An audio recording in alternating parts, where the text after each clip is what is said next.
నాకైతే సార్ని first time చూసాగానే భయం అయింది. ఇప్పుడు సీన్ ఎట్లా చేయాలని ఆలోచిస్తున్నా. థ్యాంక్ గాడ్ సీన్ ఏంటంటే నేను భయపడే సీనే సార్కి. దానికి భయం లేదే తొక్క అబద్ధాలు హీరోయిన్ ఫోటో ఓకే లేదు చాలా తెలుసులే కానీ యాక్షన్ చెప్పిండు కొట్టింది సార్ ఆన్ యాక్షనే కొట్టగానే సెట్ అంత సైలెంట్ అయిపోయింది సార్. నువ్వు నా చెంపేర్రా సరే వీళ్ళతో లవ్ స్టోరీ చెప్పండి. Off screen on screen both అన్న ఏం మాట్లాడుతున్నావు. We got comfortable enough now. Psychologically game ఆడెడ్. I'm serious. మీ నాట్ అది ఇంకా పోలీస్ స్టేషన్ లో వద్దా మండపంలో వద్దా తెలియదు సార్. నచ్చుంటే కుళ్ళోడు కదా. చిన్న సినిమాలని పెద్ద సినిమా చేయడం అనేది బ్యూటిఫుల్ కాన్సెప్ట్. అదే మన సినిమా అవుతుంది సార్. గోదావరి గట్టుపైన సినిమా, ఈ సినిమాలోకి అసలుకి మీరు ఎలా ఎంటర్ అయ్యారు, మీకు ఎలా అప్రోచ్ వచ్చింది? చల్లగాలి పిలిచింది. జగత్ బాబు గారు అనగానే ఫస్ట్ అప్రోచ్ కంటే ముందు ఆయన ఎక్కడ చేస్తారులే, ఆయన అన్ని పెద్ద పెద్ద సినిమాలు సెట్లు, మీరు చేసిన విలన్ క్యారెక్టర్లు అవి ఇవి, ఆ హంగామాలో మిమ్మల్ని రాయడానికి కూడా ఆలోచిస్తారు. సరే బాగోదేమో, మనం అప్రోచ్ అవ్వలేమో అని. కానీ మీరు ఎంటర్ అవ్వగానే అందరూ హ్యాపీ సెట్లు. అది ఎలా జరిగింది, మీరు ఎలా ఎంటర్ అయ్యారు, బయట ఇలా అనుకుంటారనే విషయం మీకు తెలుసా? నీలాంటి వాళ్ళు ఉండబట్టి నాకు తక్కువ సినిమాలు వస్తున్నాయి. ఇలా అనుకుని ఏది పడితే రాసేసి నేను అన్ని సినిమాలే చేస్తాను. చెన్నై ఇంకా యాక్చువల్లీ ప్రిఫర్ చేసే సినిమాలు చెన్నై. బికాస్ చిన్న సినిమాలని పెద్ద సినిమా చేయడం అనేది బ్యూటిఫుల్ కాన్సెప్ట్. అదే మన సినిమా అవుతుంది. And sincerity, timings, except this fellow. Timings అందరి అంటే ఆయన సెలబ్రిటీలే. అయ్యో one of the reasons cinema చేయడానికి తనే. అంటే సుమంత్ మేము ఫేమస్ చూసి బాగా నచ్చి తను బాగా నచ్చాడు, అర్థమైపోయింది క్రియేటివిటీ. సో అది అండ్ ఐ ఆల్సో హర్డ్ ఇంటనే ఉంటాడు స్క్రిప్ట్స్ ఏది గబుక్కను ఓకే చేయడు అని. సో అంత ఆలోచించి చేశాడు కాబట్టి డెఫినెట్గా ఏదో ఉంటుందని వినటం జరిగింది.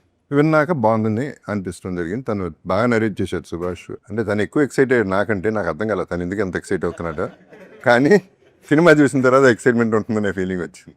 అండ్ ప్రొడ్యూసర్స్ గురించి సునీల్ నారాయణ చెప్పారు, ఇట్లాంటి ప్రొడ్యూసర్స్ చాలా మంచి ప్రొడ్యూసర్స్ నా ఫ్రెండ్స్ చేసి పెట్టిన నిజంగానే చాలా మంచి ప్రొడ్యూసర్స్. అంటే డబ్బు పెడితేనే అని కాదు సినిమా, బట్ తప్పలేదు, ఆ మాత్రం పెట్టాలి. హ్యూజ్ ఫిల్మ్ అయిపోయింది సార్. రెగ్యులర్గా ఇప్పుడు కథలు వింటారు కదా సార్, ఒక 2 hours లేదా ఉన్నాం. ఈయన కథ ఏం చేయదు, ఎక్స్ప్లెయిన్ చేసేది. ఆయన ఎక్స్ప్లెయిన్ చేయను, నవ్వాడు ఎక్కువ.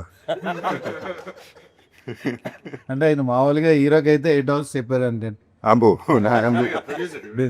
ప్రొడ్యూసర్ మీకు 3 hours 3 అంటూ రోజు 3 hours. మీకు హాఫ్ అన్ అవర్లో చెప్పాను సార్.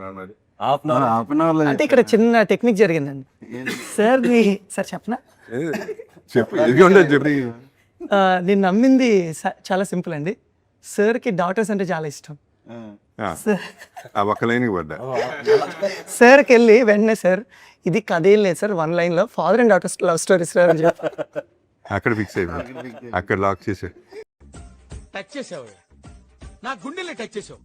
టచ్ లో ఉండు, ట్రై చేస్తాను. అట్లా కనపడతాడు కానీ బాగానే ఏది వేయాలో అక్కడ వేసాడు గుడికి. నాకు బాగా ఎక్స్ప్లెయిన్ చేశారు. కథ అంటే నేను ఎంత టైం అన్నా ఇస్తాను సార్ కథ వినడానికి. సరే చెప్పండి అంటే సార్ కొంచెం లేట్ అవుతుంది సార్. పర్లేదు, మహా అయితే ఉంది 2 hours సినిమా అంటే 2.5 hours ఉంటుంది. ఓకే వెళ్తుంది సార్, వెళ్తుంది. నాకు ఓకే నేను వింటున్నా, టైం చూస్తే 4 hours అయింది సార్ అప్పటికి. కాదండి కథలోకి ఇంకా వెళ్ళలేదా మనం? లేదు సార్ ఇప్పుడు వెళ్తాం సార్. ఆయన ఏంటంటే కథలో ముందుకెళ్ళిపోతాడు, కేజీఎఫ్లో లాగా కథలో ముందుకెళ్ళిపోయి సార్ ఇప్పుడు ఇది ఉంది కదా సార్, దీనికి స్క్రీన్ ప్లే వెళ్తే దీనికి దానికి లింక్ ఉంటుంది సార్, అక్కడి నుంచి స్టార్ట్ చేస్తారు. ఎక్కడ పేరు అక్కడి నుంచి స్టార్ట్ చేసి ఇంకో 4 hours వినే ఓపిక లేదు. ఆయన ఏంటంటే డీటెయిలింగ్ ఎక్స్ప్లెయిన్ చేస్తాడండి. అంటే జగత్ బాబు వస్తారు కరెక్ట్గా 4 అడుగులు వేస్తారు సార్, 1 2 3 4, ఆ తర్వాత డైలాగ్ స్టార్ట్ చేస్తారు సార్. ఇలాగ ఎక్స్ప్లెయిన్ చేస్తారు సార్ షార్ట్ షార్ట్. సార్కి ఎలా చెప్పానంటే అండి, చాలా ఫస్ట్ లైన్ ఇదైతే నెక్స్ట్ లైన్ ఏంటంటే సార్, సార్కి కథ చెప్పినప్పుడు డార్లింగ్ అసలు సార్ ఉన్న పోర్షన్ అసలు చెప్పలేదు, నేను చెప్పలా. ఓన్లీ సార్కి మీరు లేకోకుండా మీ ఇద్దరు లవ్ స్టోరీ చెప్పా. సార్కి అర్థం కాలే, వెనకాల మధు కూర్చున్నారు, వాళ్ళకి అర్థం కాలే ఏంటిది ఏం చెప్తున్నాడు అసలు కథ అని. 20 నిమిషాలు అయ్యాక సార్ ఈ కథలో మీరు రావటం వల్ల ఏం జరుగుతుందని చెప్పి ఒక చిన్న నెరేటివ్ స్టైల్ మార్చి చెప్పాను అనమాట. అప్పుడు సార్ ఎంజాయ్ చేయడం స్టార్ట్ చేశారు. ఓహో నేను రావటం వల్ల ఏమేమి జరుగుతున్నాయి, ట్విస్ట్ అండ్ టర్న్స్ ఎలా వెళ్తున్నాయి. That's how it started. Style master అంటే ఇగో సాటిస్ఫై చేయడానికి ప్లాన్ చేశాడు. కాదు నెరేటివ్ స్టైల్ మార్చాను అంటున్నారు. ఇప్పుడు అదే కథ ఉంటుందా లేదా మార్చిన కథ ఉంటుందా? మనందరం లైక్ చేసేదే ఉంటుందండి. ఓకే. రంగస్థలం అప్పుడు అనుకుంటా నాన్నక ప్రేమతో కొంచెం కొంచెం 10 minutes ఆయన పాపం సుక్కుకి తనే ఒప్పుకుంటాడు, కథ చెప్పలేడు. దానికి ఏదో చెప్తాను ట్రై చేశాడు. నేను వింటున్నాను, సార్ అయినా సార్ అయినా కాదు సార్ మీరు చేసేయండి సార్ అన్నాడు. సరే చేసేస్తా అన్నా. ఈ ప్రెసిడెంట్ రంగస్థలం వచ్చినప్పుడు పాపం గంటన్నర యోగా చేసి వచ్చాడు, మా కథ చెప్దాం. చేత అద్భుతం. వచ్చిన తర్వాత సార్ ఇప్పుడు ప్రెసిడెంట్ సార్ చొక్కా ఉండదు సార్, బాగుంటుంది సార్. తనే ప్రెసిడెంట్ సార్, చొక్కా ఉండదు సార్, బాగుంటుంది సార్. చుట్టూ ఉంటుంది సార్, బాగుంటుంది సార్. చుక్కు బాగుంటుందని తెలుసు, డేట్స్ చెప్పవా అన్నాను. అంతే కథ ఉందని 1 నిమిషంలో అయిపోయింది.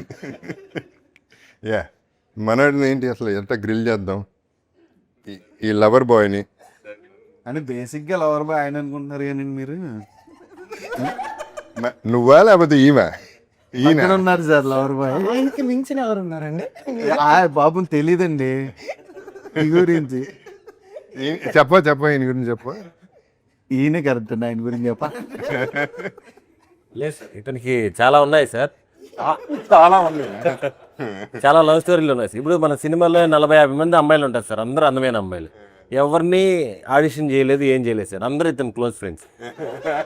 Cute boy. మొన్న ఇంటర్వ్యూ స్పీచ్లో చెప్తే అందరూ తప్పుగా అర్థం చేసుకుని పాపం పెళ్ళి అవ్వడానికి కొంచెం ఇబ్బంది పడుతున్నారు సార్. దానిలో చెప్పాను, చెప్పులు కుట్టుకునేవాడికి చెప్పులు ఉంటాయా, బిల్డింగ్ కట్టేవాడికి బిల్డింగ్ ఉంటుందా, ఇతని పరిస్థితి కూడా అంతే, ఓన్లీ ఫ్రెండ్స్ అందరూ. ఈయన క్యారెక్టర్ ఏంటంటే సార్, సినిమాలో ఏ అమ్మాయి కనిపించినా ప్రతి అమ్మాయిని ఫ్లైట్ చేస్తూ ఉంటారు, ఇంక్లూడింగ్ నిధితో సహా అందరిని. డైలాగ్ కూడా ఉంది లాస్ట్ క్లాస్, నేనే పడేసిండే. సార్ ఇప్పుడు ఏం క్యారెక్టర్ ఏంటండి? ఫిక్షనల్ కాస్త నన్ను పెట్టి రియల్ చేస్తారు సార్ పెళ్ళి. ఈ ప్రమోషన్స్ ఈ ఎవరు ఏంటి బ్రో, మేం ఫేమస్ నుంచి ప్రమోషన్స్ అదరగొడుతున్నావు. గోదావరి గట్టు పేరుకి ఇలాగా ప్రమోట్ చేయాలని ఐడియా ఎలా వచ్చింది? ఫస్ట్ ఈ సినిమా May 8th రిలీజ్ అనగానే May 8th ప్రమోషన్ స్టార్ట్ చేయాలి అని వెంటనే పడిపోయింది నా మైండ్లో. May 8th ఏం చెప్పి ప్రమోషన్ చేయాలి నేను, కొన్ని ఏదైనా పెద్ద సినిమా వస్తుందని, ఆ పెద్ద సినిమాతో పాటు ఈ సినిమా వస్తుంది అనేది మామూలుగా అందరు చేస్తుంటారు చిన్న సినిమా వాళ్ళు. ఇది కలుగుతుంది, దాని టికెట్లు దొరకకపోతే దీనికి పోవచ్చులే అన్న జోన్లో ఉంటుంది కదా. నేనేమనుకున్నా అంటే ఇది ప్రాపర్ మే తర్వాత ఇక సమ్మర్ లేవు, మేనే సమ్మర్. సో ఇది ప్రాపర్ సమ్మర్ ఫిలిం లా ప్రమోట్ చేస్తే సరిపోయింది కదా అని అనుకున్నాను. సమ్మర్లో ఏం చేస్తారు ప్రమోషన్స్? సరే సినిమాగా ఇమాజిన్ ఒక కూల్ డ్రింక్ లేదా డర్మికూల్ పౌడర్ లేదా అట్లా ప్రోడక్ట్ అనుకోండి సార్ ఏదో. సో దాన్ని ఎట్లా చేస్తామో అట్లా యాడ్ లాగా ప్రాపర్గా షూట్ చేస్తే నాకు తెలిసి ఇప్పటివరకు కవర్ ఇండస్ట్రీలో చేయలే కాబట్టి ఐబాల్ ఆవుతుంది కదా అని నాకు ఫీలింగ్ ఉండేది. చాలా బాగా సూపర్ అవుతుంది.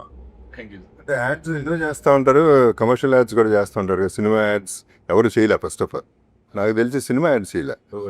సినిమా కట్స్ వేరే చేస్తారు కానీ యాడ్ కింద ఇద్దరు ఏమైనా అసలు గుర్తే పట్టలేదు. క్యాప్ చాలా చాలా క్యూట్గా ఉంది అండ్ మన సినిమా కరెక్ట్గా కన్వే అయిపోయింది, స్ట్రైట్ అవే బుల్స్ అయి కొట్టింది. అవును సార్, అదే సార్ ఎగ్జాక్ట్లీ ఐబాల్ ఆగాలి ఎట్లయినా ఆపొచ్చు. ట్రైలర్ కంటే అదే బా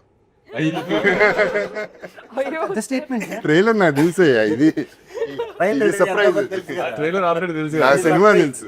is a lovable guy, very sweet and నాకు more than that energy levels are very good, creative levels are very good.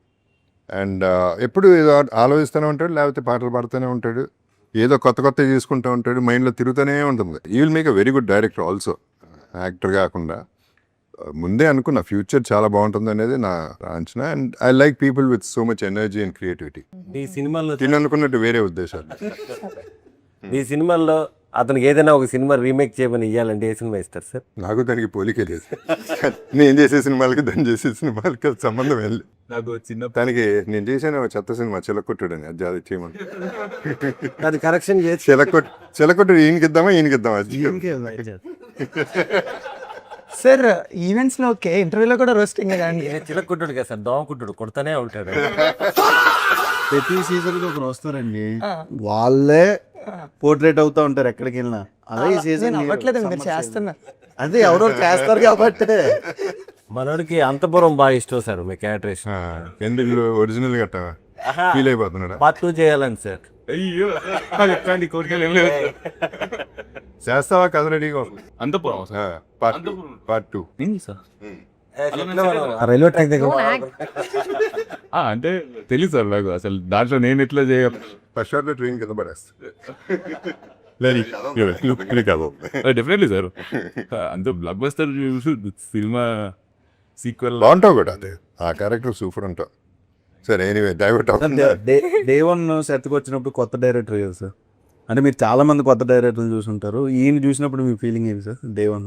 అంటే మనిషి సాఫ్ట్గా బాగా స్మూత్గా ఉంటాడు అండ్ స్మూత్గా పనులు చేసుకుంటూ వెళ్ళిపోతాడు అమ్మాయిలతో కూడా.